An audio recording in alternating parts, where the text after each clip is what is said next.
ఆఖరి ముగ్గురు నిలిచారబ్బా ఓటింగ్లో.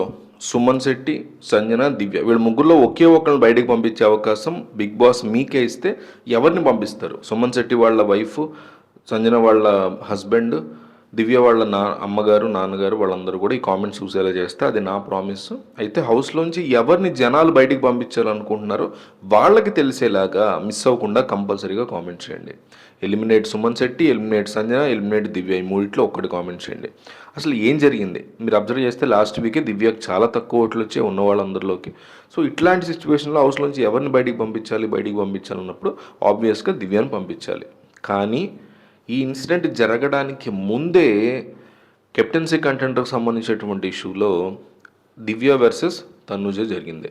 అందులో విపరీతంగా ఇద్దరు ఫ్లేరప్ అయ్యారు. భరణి టాపిక్ వచ్చింది, భరణిని కూడా లాక్కొచ్చారు. మీ ఇద్దరు గొడవలో నన్ను ఎందుకు లాక్కొస్తారు అన్నాడు.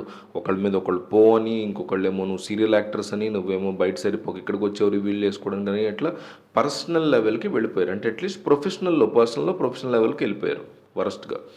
దాని దెబ్బకి ఏంటంటే టీఆర్పీ పీక్కి వెళ్ళిపోయింది. 14 టీఆర్పీ వచ్చిందంట అప్పుడు. అంటే ఇదివరకు కొన్ని సంవత్సరాల క్రితం నేను ఫేస్బుక్లో అక్కడ పోస్ట్ చేసేవాడిని.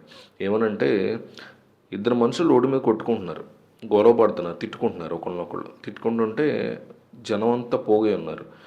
ఎవడో వెళ్ళాడు మళ్ళీ అంటాడు, వెళ్ళి ఏంటి ఎంతమంది పోగన్నారని చూస్తే ఇద్దరు కొట్టుకుంటున్నారు. అప్పుడు వాడికి ఏమనిపించిందంటే ఇద్దరు మనుషులు ఇట్లా కొట్టుకుంటుంటేనే మిగతా జనాలు పని బొక్క ఆపేసి చూస్తున్నారే, అట్లాంటిది ఒక 15-20 మంది ఒకే ఇంట్లో పడి పిచ్చి కుక్కల్లో కొట్టుకుంటూ ఉంటే ఇంకెలా చూస్తారా అని అనిపించి ఆడెవడికో బిగ్ బ్రదర్ అనే షో స్టార్ట్ చేశాడు. దాన్ని ఇండియాలో బిగ్ బాస్ అని తీసుకొచ్చారని రాశాను నేను.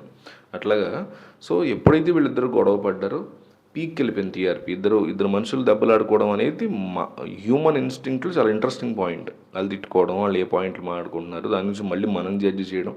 సో ఇవన్నీ చూసి పీక్కి వెళ్ళింది. సో వెంటనే అప్పుడు మనం చెప్పాం, ఒక ఎమర్జెన్సీ మీటింగ్ కాల్ఫర్ చేసి దివ్యాన్ని ఉంచాలి అంటే ఓటింగ్స్ ప్రకారం తీసేయకూడదు కాబట్టి కాపాడాలి అంటే ఇమాన్యువల్ పవర్ అస్త్ర యూజ్ చేయాలి. పవర్ అస్త్ర యూజ్ చేయాలంటే సంజన ఉండాలి. సంజనాని దివ్యాన్ని కలిసి తీసుకెళ్లారు బయటికి.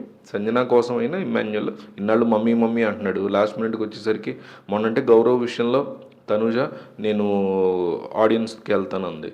సాయి శ్రీనివాస్ విషయంలో అనుకుంటా ఆడియన్స్ పోల్తోనే వెళ్తాను. ఎందుకంటే వాళ్ళిద్దరి మధ్య బాండ్ లేదు కాబట్టి పెద్దవాడు పట్టించుకోడు. అట్లాంటి భరణి విషయంలో అంటే తనుజకు బ్యాడ్ అయిపోద్ది కదా. అట్లాగా ఇమాన్యుల్ అట్లా అంటే కనుక సంజన విషయంలో బ్యాడ్ అయిపోతాడు కాబట్టి చచ్చినట్టు వాడతాడు. అది కూడా ఈ వీకే వాడాలనే కండిషన్ పెట్టి మొత్తానికి ఎలిమినేషనే క్యాన్సిల్ చేసి దివ్యాన్ని సేవ్ చేశారు.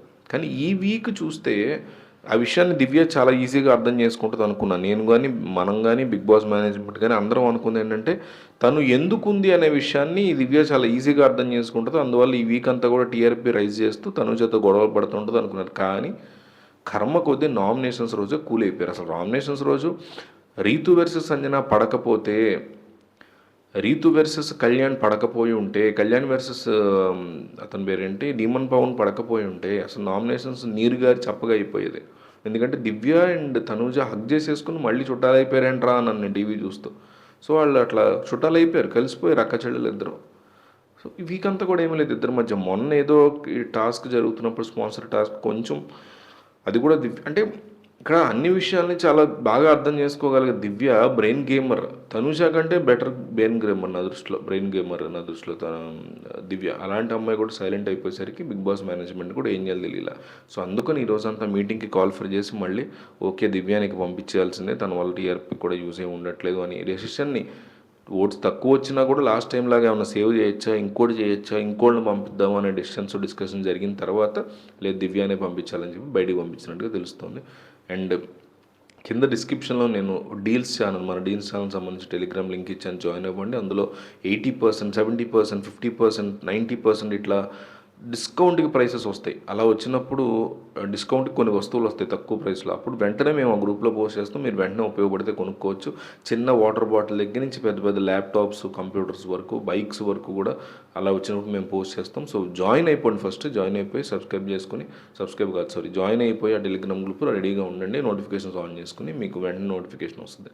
కావాలంటే కొనుక్కుంటారు, లేదంటే లేదు. బట్ ఇన్ఫర్మేషన్ అయితే ఫస్ట్ వస్తుంటుంది ఒకటి. రెండోది కింద వరల్డ్ ఆర్బిట్ టీవీ అని ఒక ఛానల్ లింక్ ఇచ్చాను, దాన్ని సబ్స్క్రైబ్ చేసుకోండి. మనం జియో పాలిటిక్స్ కానీ, నేషనల్ పాలిటిక్స్ కానీ ఇవన్నీ అక్కడ నేను మాట్లాడుతున్నాను. సో మిస్ అవ్వకుండా ఆ ఛానల్ కూడా సబ్స్క్రైబ్ చేసుకోండి, అది కూడా మన ఛానలే. సో అక్కడ కూడా మనం దేశ రాజకీయాలు, ప్రపంచ రాజకీయాలు వాటి గురించి మాట్లాడుకుందాం. సో మిస్ అవ్వకుండా ఛానల్ సబ్స్క్రైబ్ చేసుకోండి. రాము డీల్స్ ఛానల్లో మీ టెలిగ్రామ్లో జాయిన్ అయ్యి నోటిఫికేషన్స్ ఆన్ చేసి పెట్టుకోండి.